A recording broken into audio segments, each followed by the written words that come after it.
Assalamualaikum everyone, welcome back to Psychology lecture series।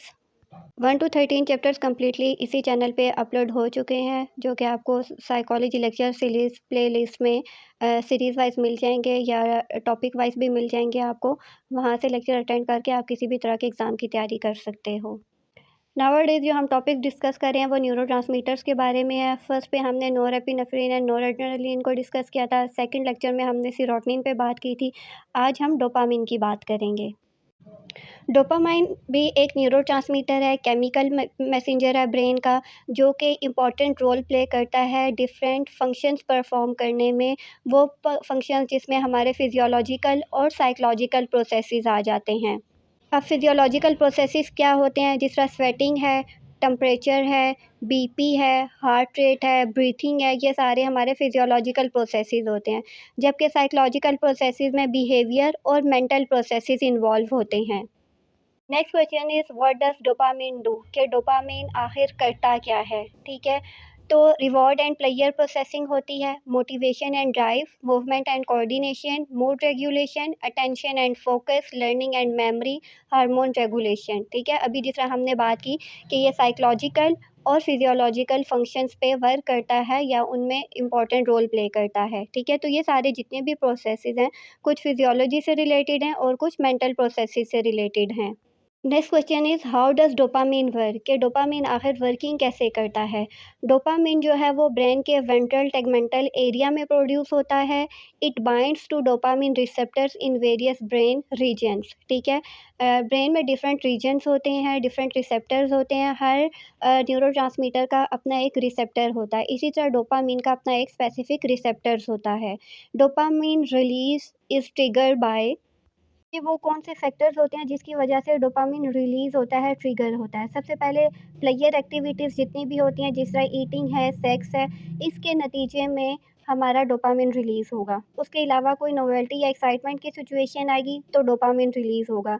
कोई हम achievement करते हैं लाइफ में या हमें किसी चीज़ में कामयाबी मिलती है तो as a result dopamine release होगा। जब किसी से हम लोग सोशल इंटरेक्शन करते हैं, किसी से मिलते हैं, किसी से बातचीत करते हैं और हमें अच्छा फ़ील होता है तो वहाँ पे डोपामिन रिलीज़ हो रहा होता है। ठीक है, dopamine signal reinforce desires behaviour. अब जो डोपामिन के सिग्नल्स हैं ना वो रीइंफोर्स करते हैं, हमें मोटिवेट करते हैं कि हम डिज़ायर्ड बिहेवियर की तरफ जाएँ, या डिज़ायर्ड बिहेवियर जो हमने फाइंड आउट करना होता है उसमें डोपामिन रोल प्ले करता है। Next question is dopamine imbalance, या डोपामिन अगर इम्बैलेंस हो जाए, अच्छे तरीके से रिलीज़ ना हो, एबनॉर्मल रिलीज़ हो, तो उसकी वजह से क्या-क्या इश्यूज़ हो सकते हैं। अगर लो डोपामिन रिलीज़ हो रहा है ब्रेन में तो एज़ अ रिज़ल्ट हमें डिप्रेशन हो सकता है, attention deficit hyper activity disorder हो सकता है, या फिर हम एडिक्शन की तरफ जा सकते हैं। अगर यही डोपामिन का लेवल बहुत ज़्यादा हाई हो जाए तो एज़ अ रिज़ल्ट क्या होगा, स्किज़ोफ्रेनिया होगा, बाइपोलर डिसऑर्डर होगा और इम्पल्स कंट्रोल डिसऑर्डर्स हो सकते हैं।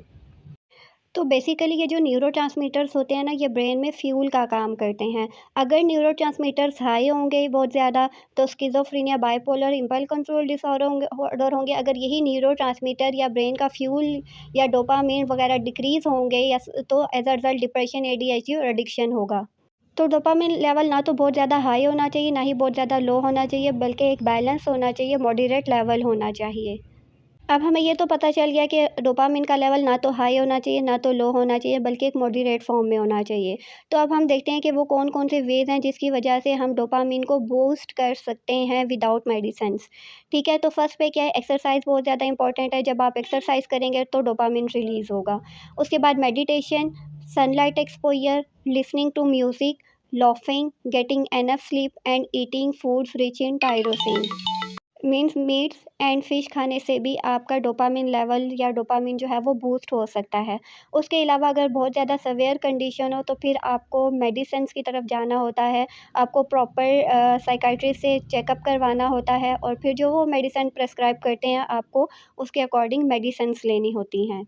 Next is types of dopamine. सबसे पहले है रिवॉर्ड डोपामिन, यानी प्लेयर एंड मोटिवेशन में इन्वॉल्व होता है। Second one is motor dopamine, movement and coordination में।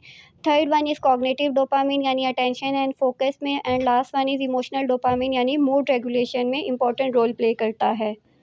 सो ये था डोपामिन के बारे में। आई होप आपका कॉन्सेप्ट अच्छे से क्लियर हो गया हो। इसके अलावा अगर कोई आपका सवाल है तो आप कमेंट में पूछ सकते हैं। And don't forget to like share and subscribe the channel. See you in the next video. Till then take care. अल्लाह हाफिज़।